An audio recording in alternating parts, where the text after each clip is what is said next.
सरकार का एक साथ। योगी सरकार कितनी असरदार, इंडिया न्यूज पर। और आइए आपको सीधा इस वक्त लखनऊ लिए चल रहे हैं, जहां पर योगी सरकार के 1 साल पूरा होने पर इंडिया न्यूज का खास कार्यक्रम मंच इस वक्त चल रहा है।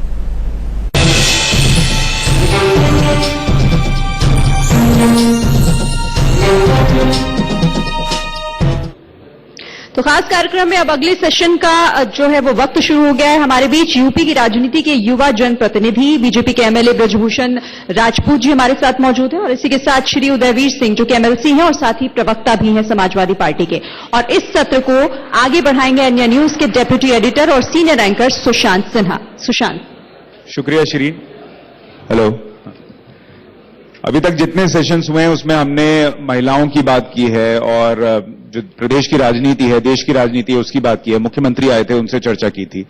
लेकिन जैसा प्रधानमंत्री नरेंद्र मोदी अक्सर कहते हैं कि देश की ताकत यह है कि इस वक्त भारत में युवाओं की संख्या बहुत ज्यादा है, और वो ताकत जो है वो देश को आगे ले जा सकती है। तो हमने सोचा कि 1 साल में योगी सरकार ने युवाओं के लिए क्या किया है, इसको समझना भी जरूरी है। ब्रजभूषण जी, 1 साल लगभग पूरा हो ही गया, 1-2 दिन बचा है। 1 साल में युवाओं के लिए आपने क्या किया है? 3-4 अगर सब्सटैंशियल बातें आप बता सकें कि ना सके।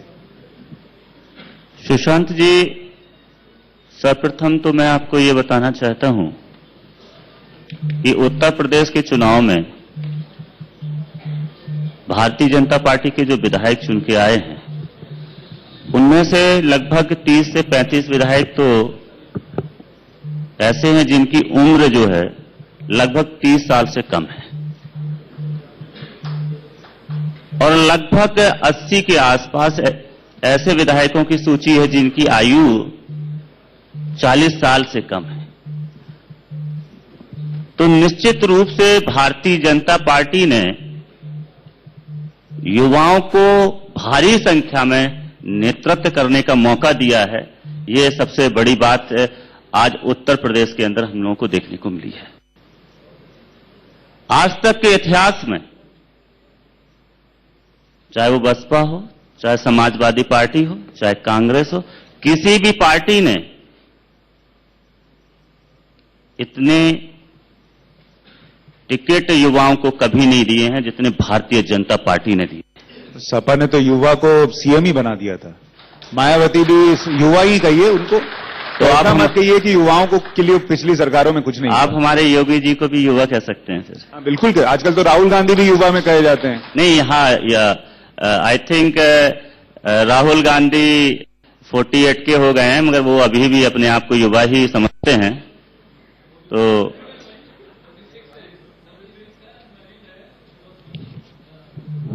लोगों को लग रहा है अभी विवाह नहीं हुआ इसलिए युवा है। हाँ, मुझे भी लगता है इन लोगों की अभी तलाश जारी है और ये लोग अभी रखेंगे। ठीक है, मैं मुद्दे पे आता हूं और मैं कुछ पॉइंटर्स आपको गिनाता हूं, आप बता दीजिए इसमें से कितना हुआ है। सबसे बड़ी चीज जो एक युवा तलाशता है वो है रोजगार। जैसा कि आपने सर अपने घोषणा पत्र में कहा था कि हम 5 साल में 70 लाख रोजगार देंगे। 70 लाख को अगर 5 से डिवाइड कीजिए तो मतलब 14 लाख रोजगार आप हर साल देंगे। मुझे सिर्फ आंकड़ा गिना दीजिए कि 1 साल में इस 14 लाख में से कितने रोजगार आप दे पाए। देखिए, 1 साल के अंदर रोजगार देना संभव तो नहीं हो सकता है।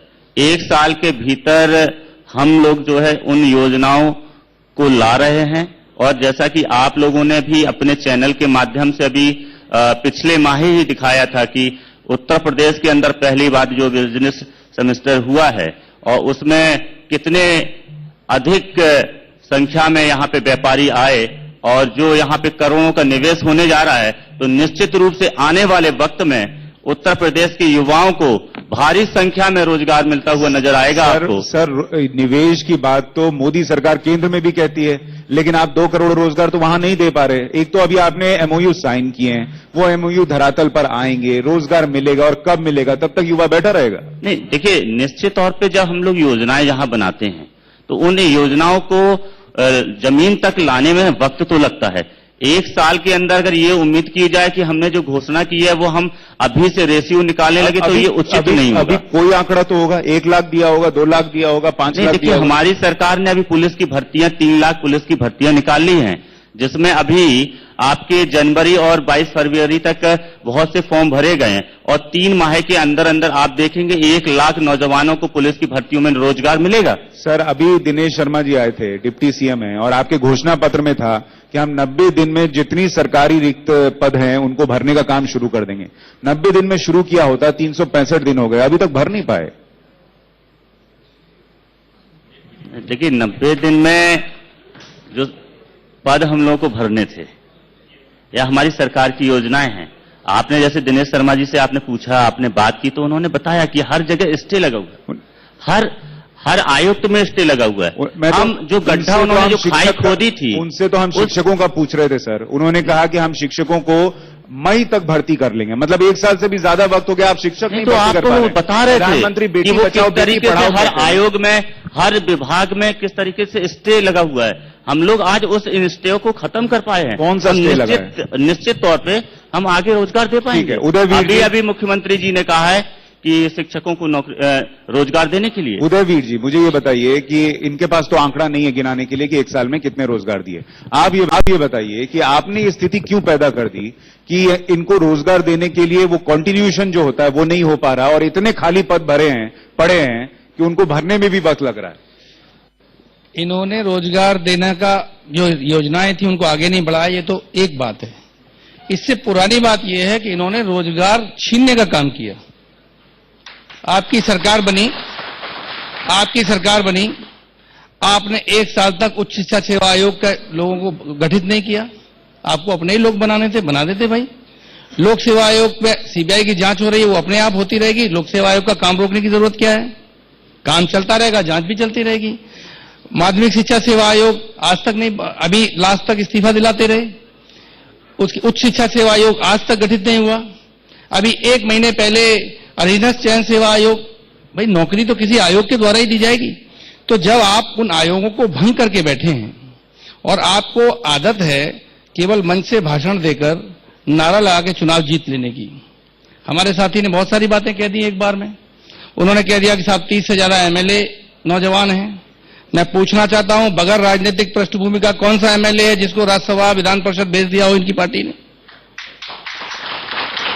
मेरे पिता हमारे पास हमारे ऊपर आरोप लगाते हैं। प्रदेश युवा एमएलए का क्या करे अगर युवा को रोजगार नहीं मिल पा रहे वो एमएलए? नहीं, फर्क पड़ता है। जैसे छात्र संघों की राजनीति करके जो लोग आते हैं और जब वो मंत्री बनते हैं, मिनिस्टर बनते हैं, एमएलए बनते हैं, तो वो वहां का प्रतिनिधित्व करते हैं। जो जिस तरह की राजनीति से आता है उसके वो मुद्दे उसके दिल से लगे होते हैं।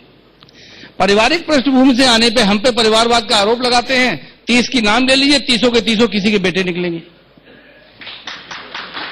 अब हमारी पार्टी मुलायम सिंह जी ने सबसे ज्यादा छात्र संघ के अध्यक्षों को, राज्यसभा सबसे बड़ी चीज होती है समाजवादी पार्टी के पास। आपने भी तो किसी के बेटे को सीएम बनाया नहीं, और वो हालत ये हो गई कि वो पिता की सुनना बंद कर दिए, तो इसमें क्या गलत? सुनिए, ये भी एक उत्साहजनक बात ये है कि हम लोकतांत्रिक विषय पर पारिवारिक संस्कार रखते हुए भी मतभेद कर सकते हैं।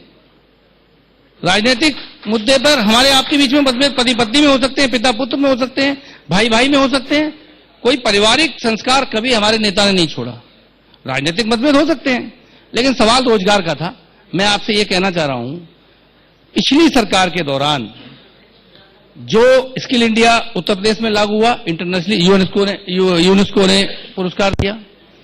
फिल्म के लिए मोस्ट प्रेफरेंशियल स्टेट के पुरस्कार उत्तर प्रदेश को मिला अखिलेश जी के नेतृत्व में। इस सरकार ने जब किसी योजना को आगे चलाया ही नहीं, मुख्यमंत्री जी मुख्यमंत्री बनने के बाद दूसरे दिन पहुंच गए रिवर फ्रंट। उन्हें सपने में आया कि इसमें भ्रष्टाचार हुआ है, और 1 साल हो गया भ्रष्टाचार कुछ कर नहीं पा रहे। तो मुझे ये बताइए ना सर, इतने सरकारी पद रिक्त कैसे हैं अगर आपने सब भर दिए थे? सरकारी पद रिक्त, शिक्षकों की नियुक्ति आपने की थी? हाँ, इनको क्यों करनी पड़ी? हाँ, की थी। इनको क्यों करनी पड़ी? हमने की थी। इतने सहायक शिक्षक जो हैं, मैं आपको बता रहा क्यों हूं, मेरे मित्र को अभी थोड़ा नए हैं अभी विधानसभा में, इन्होंने कहा 1 लाख भर्ती पुलिस की हमने निकाल दी।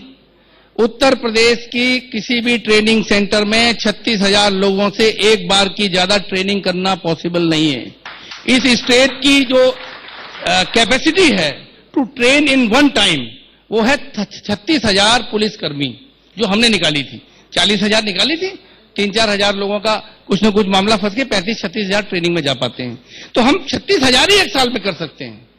बीटीसी, विशिष्ट बीटीसी जिनकी बात हो रही है, शिक्षा मित्रों को शिक्षक बनाने का जो काम पिछली सरकार ने दिया था, 1.5 लाख 2.25 लाख शिक्षकों को एक साथ भर्ती किया था।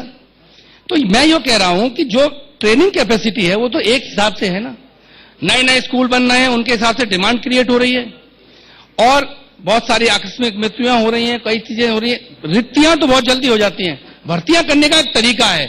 समाजवादी पार्टी की सरकार में अखिलेश यादव जी के नेतृत्व में सबसे ज्यादा प्रमोशन से भी नीचे रिक्तियां होती हैं तो लोग पद भरे जाते हैं। सबसे ज्यादा प्रमोशन, सबसे ज्यादा भर्ती का काम किया। इसका सीधा सीधा मतलब ये, वो ये कह रहे हैं आप नौकरी दे नहीं पा रहे और जो उन्होंने चीजें शुरू की थी उसको आगे बढ़ा नहीं पा रहे। बढ़ाए नहीं। देखिए, हमारे यहां हमारी सरकार ने 1 लाख भर्ती निकाली है। वो पार्ट टू पार्ट होगा, ये ठीक कह रहे हैं, मगर एक टाइम पे नहीं होता है। मगर जो जगह है तो उसको तो निकाला जाएगा। मगर ये कह देना कि नहीं 36,000 ही निकालनी चाहिए, तो ये भी ठीक नहीं। वेट थोड़े करेंगे ट्रेनिंग के लिए लोग? नहीं, ट्रेनिंग के लिए वेट थोड़ी करेंगे सर। ऐसा थोड़ी होगा कि 1 लाख लोग भर्ती करने के लिए भर्ती करके बिठा देंगे, फिर वो बैठाएंगे क्या? हम अगले साल ट्रेन करेंगे। देखिए क्या है,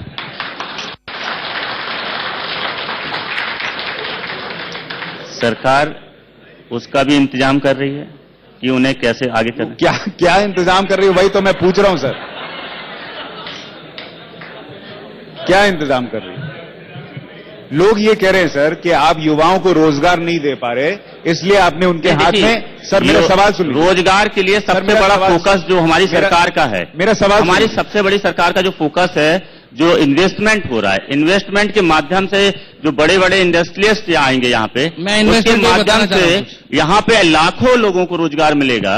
एक बड़ा माध्यम बनेगा। उस माध्यम के से जो है यहाँ के नौजवानों को एक भारी संख्या में रोजगार निकल पाएगा। जब तक वो इंडस्ट्री नहीं आएगी तब तक रोजगार क्या करें? हाथ में तिरंगा लेके नारे लगाए, क्या करे सर वो? मैं इन्वेस्टमेंट नहीं, 1 मिनट में सवाल पूछ लूं। लोग ये भी कह रहे हैं कि आप रोजगार युवाओं को नहीं दे पा रहे हैं, आप जो है उनके हाथ में तिरंगा दे देते हैं कि तुम तब तक तिरंगा फहराओ और भारत माता की जय के नारे लगाओ और इंतजार करो कि इंडस्ट्री आएगी।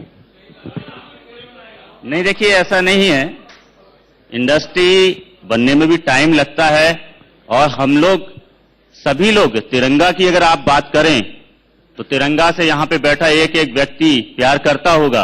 बिल्कुल, और हर आदमी यहाँ पे बैठा हुआ तिरंगा लेके चलना पसंद करता होगा। उस युवा ने आपको वोट तिरंगा पकड़ने के लिए नहीं दिया था ना सर, उसने आपको वोट नौकरी के लिए दिया था।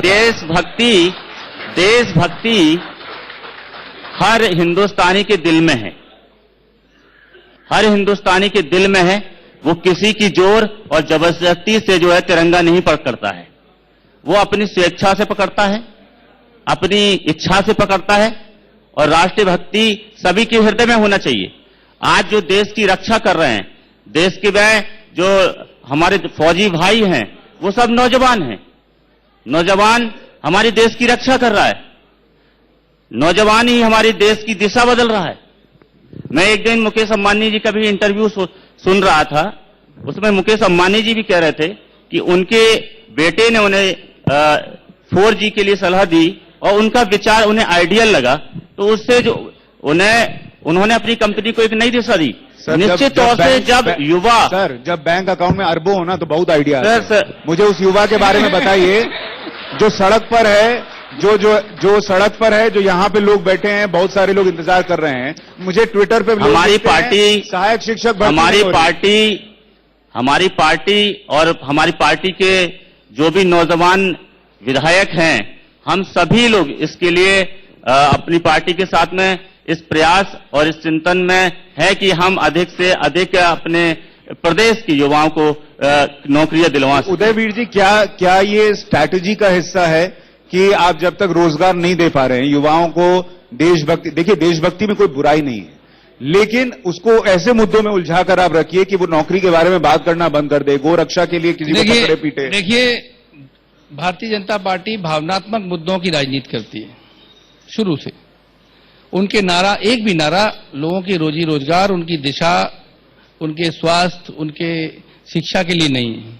जो उनके वन लाइनर जो होते हैं, कैंपेन पॉइंट्स, वो भावनात्मक मुद्दे होते हैं। और मेरा मानना यह है कि देशभक्ति होनी चाहिए, होती भी है। धार्मिक, हमारी अपनी धार्मिक मान्यताएं, हमारी भी उनके प्रति सिंसियरिटी है। लेकिन आप जो प्रयास कर रहे हैं कि हम आपके अंदर जागृत कर देंगे, कि जागृत होती है। आप माहौल बनाइए, उससे जागृत होगी। आप जबरदस्ती किसी को झंडा मार के देना चाहेंगे तो आप झंडे का अपमान करेंगे, झंडे का सम्मान नहीं कर पाएंगे। मैं जो बात आपसे कहना चाह रहा हूं, इनकी नीति केवल यह है कि जब भाषण देने से काम चल रहा है। मेरे पास एक सूची है, मैं आपको पढ़ के सुनाता हूं। New India, startup India, rising India, stand up India, skill India, digital India, Khelo India, long live India, Ayushman Bharat. और उसके बाद एक एक्रोनिम बाजार इन्होंने क्रिएट कर दिया। उजाला, उदय, अमृत, प्रगति, नीति। नीति का फुल फॉर्म इंस्टीट्यूट है, उसमें आयोग भी लगा दिए पीछे से। सवाल यह है कि केवल एक आप स्कीम डिक्लेयर कर देंगे और कहेंगे कि बस हो गए तरक्की। आप इनसे ये पूछिए, आप इन्वेस्टमेंट लाना चाहते हैं, अभी इन्वेस्टमेंट की बात कर रहे थे, तो इन्वेस्टमेंट कब आएगा? जब आप इंफ्रास्ट्रक्चर पे इन्वेस्ट करेंगे, रोड बनाएंगे, बिजली के लिए काम करेंगे। 1 यूनिट बिजली अगर नई सरकार ने खरीदी हो अतिरिक्त, जो अखिलेश जी के समय आ रही थी, या 1 यूनिट जनरेशन का काम किया हो। सर, एक मिनट, लेकिन आप कह रहे हैं कि आपने पिछले 5 साल में इतना काम किया, सड़कें। नहीं, मैं ये नहीं कह रहा। नहीं, एक मिनट, नहीं, मेरी बात, आप चुनाव के वक्त कहते थे ना, आपने इंफ्रास्ट्रक्चर जो है वो जबरदस्त बना दिया, तो इनको तो सिर्फ निवेश लाना है, इंफ्रास्ट्रक्चर तो आप दे के गए ना। मैं बात वही कह रहा हूं। आप बात कर रहे हैं 1 यूनिट बिजली बढ़ाई हो। रोड्स जो पिछली सरकार ने काम किए थे, आप उसको समझने की कोशिश करिए। 1100 करोड़ रुपया दिया था पिछली सरकार ने डिस्ट्रिक्ट हेडक्वार्टर्स को 4 लेन से जोड़ने का। इन्होंने नई स्कीम में 45 करोड़ रुपया दिया। 1100 करोड़ का कंटिन्यूएशन का काम क्या 45 करोड़ में आगे बढ़ जाएगा? आपने 4 लेनिंग के लिए बाकी जगह 71 करोड़ रुपया दिया। पिछली सरकार 2000 करोड़ रुपए के करीब दे रही थी। योगी जी आए थे, वो तो कहकर गए हैं कि आप लोगों ने ऐसा माहौल बना दिया था कि इन्वेस्टमेंट के लिए कोई आने के लिए तैयार नहीं। बहुत धन्यवाद, आपने ये सवाल पूछा। देखिए, मुख्यमंत्री में लोग इतनी आशाएं रखते हैं, सोचते हैं कि जो मुख्यमंत्री कह रहा है वो हो जाएगा, ये विश्वास होता है जन लोकतंत्र में। और एक महंत मुख्यमंत्री, उन पे साथ तो धार्मिक विश्वास भी कायम है, ईश्वर और हमारे बीच में वही है। और उन्होंने 3 बात कही कि मुकेश अंबानी जी ने कहा कि मैं उत्तर प्रदेश में आने से डरता था। मुकेश अंबानी जी ने कहा, ये ऑन रिकॉर्ड है, कि मैंने पिछली सरकार में 10,000 करोड़ रुपए का इन्वेस्टमेंट किया था, उसके कंटिन्यूएशन में 20,000 करोड़ और करूंगा। उन्होंने कहा, 2 उद्योगपतियों का और नाम लिया। महेंद्रा साहब ने कहा कि मैं यहां आया तो मैंने शहर की फिजा बदली हुई देखी और मुझे ये महसूस हुआ कि मैंने पूछा कि ये कब हुआ है, तो उन्होंने कहा पिछले 4-5 सालों के काम में ये बदला है। योगी की समिट में, जहां मेरी पार्टी का कोई प्रतिनिधि नहीं था। और उन्होंने रतन टाटा का नाम लिया। अफसोस की बात है, रतन टाटा पिछली सरकार में 5 बार आए, हर बार उन्मुक्त कंठ से अखिलेश जी का स्वागत करके गए, धन्यवाद करके गए, इन्वेस्टमेंट करके गए और बताया कि मैंने इतना इन्वेस्टमेंट पिछले किया था, आगे भी करूंगा। तो कितनी नौकरी देखे? और मुख्यमंत्री जी नौकरी गिनाइए ना, आप इनसे पूछ रहे थे, आप नौकरी गिनाइए। मैं बता रहा हूं, आप नौकरी गिनाइए। मुझे सुन लीजिए, मुख्यमंत्री जी ने मंच से बैठ के आज इसके विपरीत झूठ बोला। यह ऑन रिकॉर्ड है। अगर प्रदेश का मुख्यमंत्री इस तरह भाषण देके चला जाएगा तो लोकतंत्र में इससे बड़ा दुर्भाग्य क्या हो सकता है? ठीक है, मैं आपसे पूछ रहा हूं सर, आपने 5 साल में कितनी नौकरियां दी थी? हमने, आप देखिए, मैं एकदम गिन के आपको बता दूं विभागवार। हाँ। ठीक, एग्जैक्ट डेटा कि मैंने 25 लाख दी कि 50 लाख दी नहीं कह सकता, लेकिन मेरी सरकार में, हमारे समाजवादी पार्टी की सरकार में 1.5 लाख पुलिसकर्मियों की भर्ती हुई थी, 2 लाख शिक्षक एक साथ भर्ती हुए थे। जो लोक सेवा आयोग भर्तियां निकालते हैं वो निकलती रही। अधीनस्थ चयन सेवा आयोग ने हर वर्ष 3-3 हजार नौकरियां निकाली। सुनिए, उसके बाद स्किल डेवलपमेंट जिसकी बात कर रहे हैं, उत्तर प्रदेश को पुरस्कार मिला इंटरनेशनली स्किल डेवलपमेंट को बढ़िया तरीके से लागू करने के लिए। आपके समय में सर जी बेरोजगारी का आलम यह था कि चपरासी के लिए वैकेंसी निकलती थी तो जो एमबीए किए हुए लोग हैं वो उसको भर रहे थे। वो ये आलम, अगर आप नौकरियां दे रहे थे तो एमबीए करने वाले लोग चपरासी के लिए नौकरी के लिए, ये आलम हमारी सरकार से पहले भी था, सरकार में भी था, आज भी रहेगा, आज भी है। तो आपने, क्योंकि सुन लीजिए, 64% लोग अनएम्प्लॉयड हैं। सरकार की एक सीमा है नौकरी देने की, इसीलिए तो इन्वेस्टमेंट जरूरी है। ये इनके लिए लागू नहीं है सर। ये तो यही बात कह रहे हैं कि सरकार की सीमा है, हमने इन्वेस्टमेंट के लिए लोगों को बुलाया है, जब आएगा तो नौकरी दे देंगे। आप इनको कैसे बोलेंगे फिर? मैं दोनों बात कर रहा हूं। जब सरकार की सीमा है, आपको पिछली सरकार से ज्यादा देना था, आपने पिछली सरकार का 10% भी नहीं दिया। मैं कब कह रहा हूं कि एक दिन में सबको नौकरी दे दीजिए, लेकिन जो पिछली सरकार काम कर रही थी उससे आगे तो आइए। और वही डेवलपमेंट का सवाल है। मुझे लगता है इंफ्रास्ट्रक्चर काम हो रहा था, आगे बढ़ाइए। जो लोग सुन रहे हैं वो समझ गए होंगे कि आप दोनों ने कितना काम किया युवाओं के लिए, वो समझ में आ गया। वो तो समझते हैं। दूसरा मुझे ये बताइए कि एक और बात आपने कही थी अपने घोषणा पत्र में बृजभूषण जी कि यूपी में स्थापित हर उद्योग में 90% नौकरी युवाओं के लिए आरक्षित होगी। ये हो गया है क्या? देखिए, यूपी में जो उद्योग हैं उनमें 90% नौकरी जो है वो युवाओं के लिए आरक्षित होगी। ये आपके घोषणा पत्र में है जी। उद्योग किस कानून से करेंगे आरक्षित? ये तो ये घोषणा पत्र में लिखते वक्त सोचना था ना।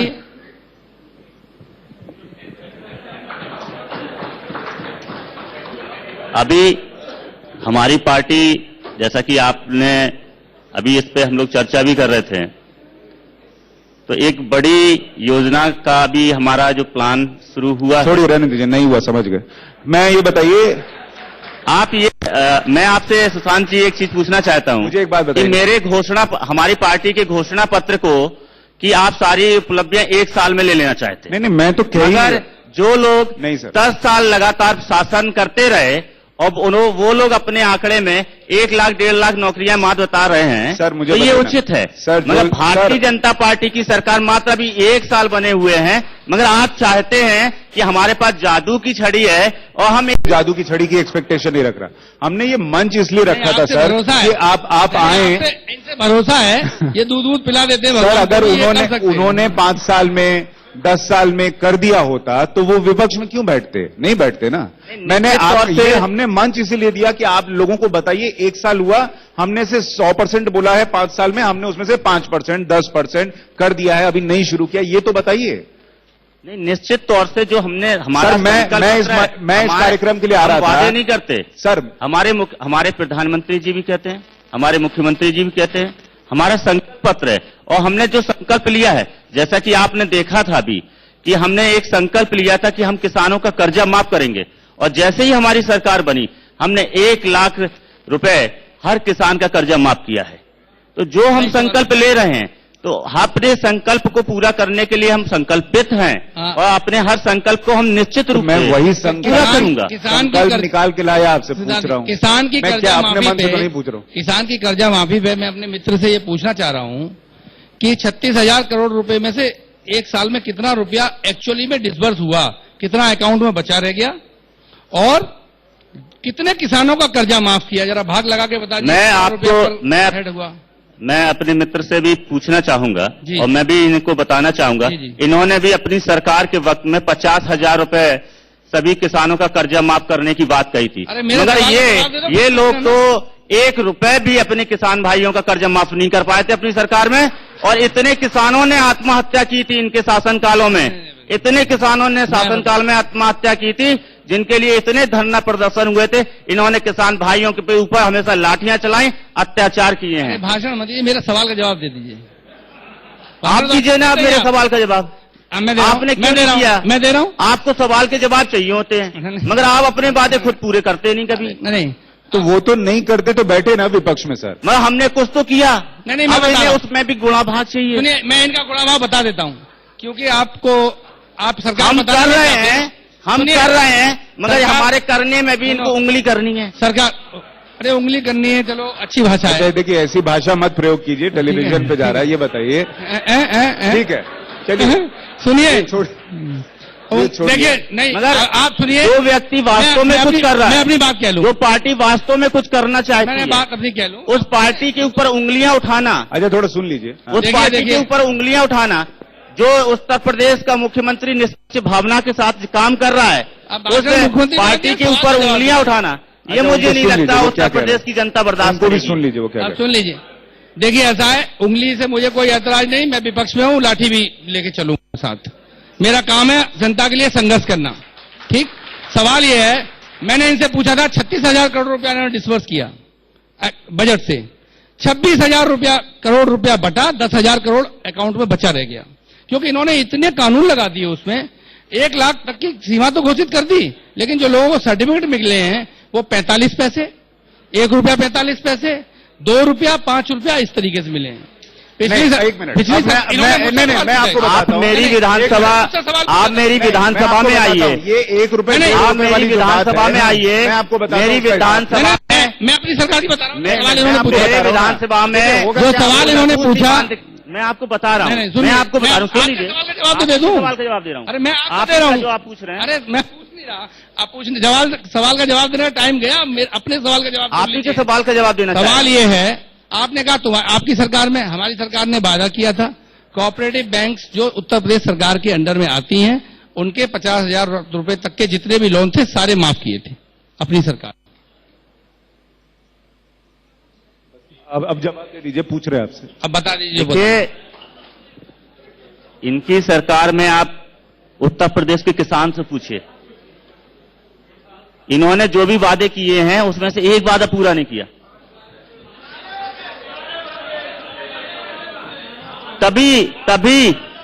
तभी समाजवादी पार्टी इतने पीछे हो गई। मैं बताऊंगा क्यों पीछे हुई, ये भी बता दूंगा। बताइए क्यों पीछे हो? देखिए, ये जो फूलपुर का रिजल्ट आया है, ये इलाहाबाद यूनिवर्सिटी और सारे नौकरी वाले सेंटर यहीं पढ़ते हैं, इसी क्षेत्र में। पिछली बार इन्होंने ये दुष्प्रचार किया कि एक जात के लोग सारी नौकरियां खा गए और एक फर्जी रिजल्ट बनाया चुनाव लोक सेवा आयोग का और उसको पूरा विस्तृत कर दिया रातों रात। इनके पास आईटी सेल अच्छा था, दुष्प्रचार हुआ सरकार के खिलाफ, सारा नौजवान ये कहने लगा कि हमारी नौकरी समाजवादी पार्टी ने छीन ली। अगर इनकी बात में जरा भी सत्यता होती, चुनाव खत्म होते होते बातें सामने आ गई, तो उस चुनाव को हम कभी नहीं जीतते, क्योंकि वो नौजवानों से प्रभावित क्षेत्र है। दुष्प्रचार जो इन्होंने किया पिछली सरकार में, सपने दिखाए कि इस जात का मुख्यमंत्री, उस जात का मुख्यमंत्री, इतने सारे लोग जो बना दिए। तो अगर इतना दुष्प्रचार था जी। और आप अपने बलबूते जीत सकते थे तो मायावती से हाथ क्यों मिलाया? छोड़ देते।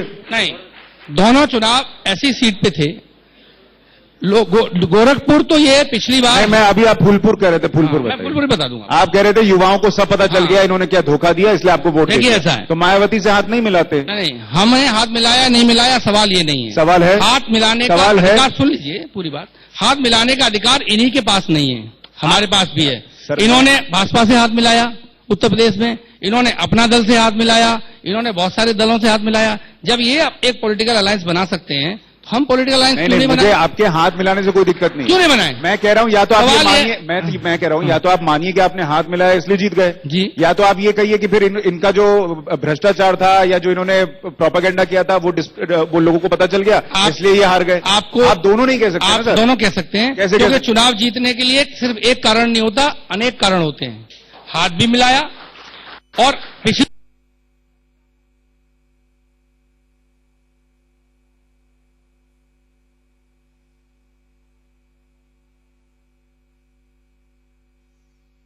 लाख 12,000 वोट से सीट जीते थे ये लोग, कम वोट से नहीं जीते थे, हम दोनों मिला के भी बराबर नहीं थे।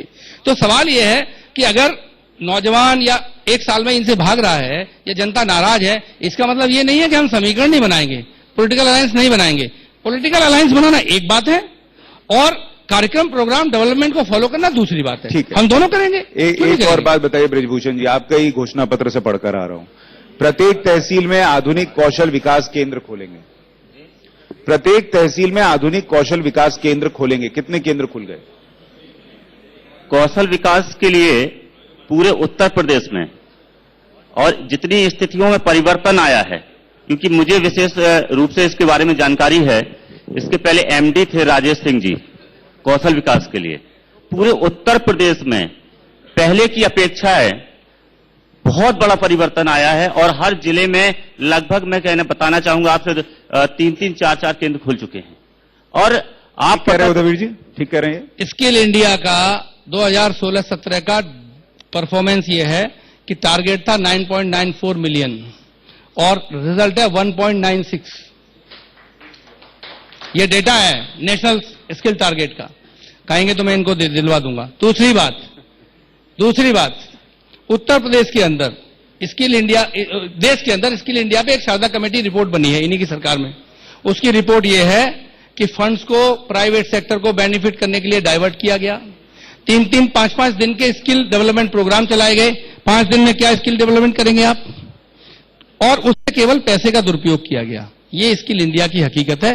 बाकी जो मेरे मित्र कहेंगे मित्रता में मान लिया जाएगा। सुशांत जी, अभी कुछ देर पहले हमारे भाई बोल रहे थे कि बस इनकी केंद्र से योजना, स्किल डेवलपमेंट, ये सारी योजना, ये बड़ा लंबा सा गिना रहे थे हमको। अब बता रहे कुछ होता नहीं है, मगर इनके पास आंकड़े हैं कि हुआ, इनकी सरकार में ज्यादा हुआ। 15-16 में हुआ ना, 16-17 का मैंने आंकड़ा दिया आपको। योजना तो आपकी माननीय सरकार मोदी में जी की थी, मगर ये एक तरफ ये कहते कि नहीं होता है, धरातल पे नहीं जाती है योजनाएं, और यही लोग अपनी सरकार में दिखाने के लिए उसके आंकड़े बताने लगते कि हमने किया। आप हमें एक्सपोज कर दीजिए, हम आपको एक्सपोज कर रहे हैं, आप हमें कर दीजिए। ठीक है, ये सेशन हम यही खत्म करने वाले हैं, लेकिन मुझे उसके पहले आप ये बता दीजिए बृजभूषण जी कि ठीक है, 1 साल का वक्त बहुत ज्यादा नहीं होता, हम ये मानते हैं, लेकिन हमने ये मंच इसलिए ही रखा है कि थोड़ा आप लोगों को भी ये पता चले कि क्या नहीं हो पा रहा है, क्या होना चाहिए, थोड़ा जगाना पड़ता है ना नेताओं को भी, तो वो एक हमने माध्यम बनाया। अब अगले कुछ सालों में या अगले साल जब हम यहां आएंगे, उसके पहले क्या हो जाएगा, ये अगर आप बता सके। देखिए, मैं आपको बताऊं कि जैसे कि मैं अपनी विधानसभा के बारे में बताऊं। सोच के बोलिएगा, वीडियो रखूंगा मैं, बिल्कुल अगला बार मैं अपने बुंदेलखंड से आता हूं मैं, और बुंदेलखंड बहुत पिछड़ी जगह है, और बुंदेलखंड में सबसे पिछड़ी जगह से ही मैं आता हूं, और वो चरखारी विधानसभा है।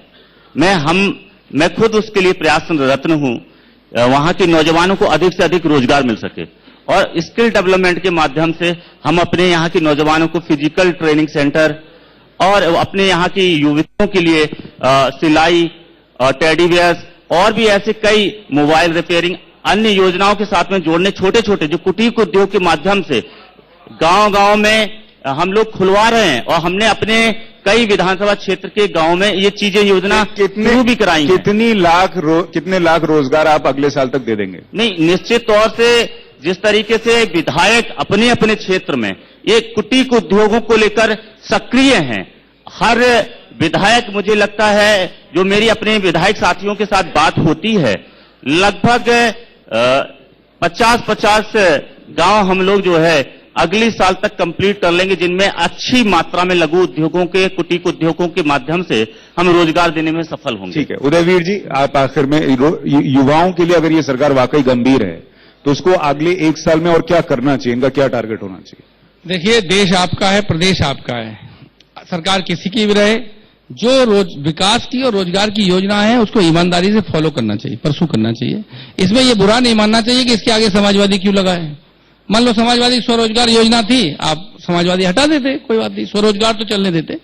या समाजवादी पेंशन योजना थी, गरीब महिलाओं को पेंशन थी, बहुत तरीके से उनको मदद होती थी, आप समाजवादी हटा देते, पेंशन स्कीम चलाते। अगर कल्याणकारी राज्य की अवधारणा के साथ राज करते करते एक सरकार का सोशल वेलफेयर स्कीम्स हैं वही नहीं चलेंगी, आपको समाजवादी पेंशन की जगह कोई दूसरी योजना चलानी चाहिए थी। पर उस पीड़ित टारगेट वर्ग के लिए कुछ करिए तो सही। मेरा यही अनुरोध है कि इसमें कोई अहंकार न पालें। ये अहम और वहम राजनीति में बड़ी दिक्कत पैदा करते हैं, और ज्यादा समर्थन आने से हो जाता है, तो इसलिए अहम और वहम छोड़कर जो विकास और रोजगार देने वाली योजनाएं हैं उनको जारी करें। बाकी राजनीति हम लोग हैं काम में तो करते रहेंगे। चलिए, बहुत बहुत शुक्रिया आप दोनों का, और बहुत सारी शुभकामनाएं। अभी 4 साल है, हमें उम्मीद है कि और आप लोग बेहतर काम कर पाएंगे। बहुत धन्यवाद।